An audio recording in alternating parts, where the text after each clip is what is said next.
ফেসবুকে যে কোনো ছবি পোস্ট করলে স্টার্স অপশন শো করছে না আপনার, তাহলে আজকের সমাধানটি আপনি দেখে নেবেন। ফেসবুকের ছবিতে যদি আপনার স্টার্স অপশন না আসে, তাহলে আপনাকে আপনার প্রোফাইল বা পেজে আসতে হবে। সেখানে এসে আপনার যেখানে আপনি ফটো, আপনি এখান থেকে প্লাস আইকনে ক্লিক করবেন, পোস্ট অপশনে ক্লিক করবেন, ফটোস বা ভিডিও অপশনে রয়েছে সেখানে ক্লিক করবেন। আপনার গ্যালারি থেকে একটি ছবি নিয়ে আসবেন, টাইটেল লিখে দিয়ে নেক্সটে ক্লিক করবেন, নিচে আপনি চলে আসবেন। এরপরে নেক্সটে মনিটাইজেশন অপশন থাকবে, সেখানে ক্লিক করবেন। এরপরে এখানে দেখুন স্টার্স অপশনটা আপনার এনাবেল করা নেই, তো আপনাকে এটা স্টার্স অপশনটা এনাবেল করতে হবে।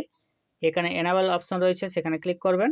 এখানে দেখুন অনেকের কিন্তু স্টার্স অপশন শো করতে পারবেন না, কারণ এখানে রয়েছে অপশনটি you can only turn on stars for video content. আপনার যে ভিডিও কন্টেন্টগুলো রয়েছে সেগুলোতে শুধু স্টার্স অপশন আপনার শো করবে, অন্য কোথাও স্টার্স অপশন শো করবে না। তো আপনার ক্ষেত্রে যদি এটা দেখায় তাহলে আপনাকে সেটিংটা চেঞ্জ করতে হবে।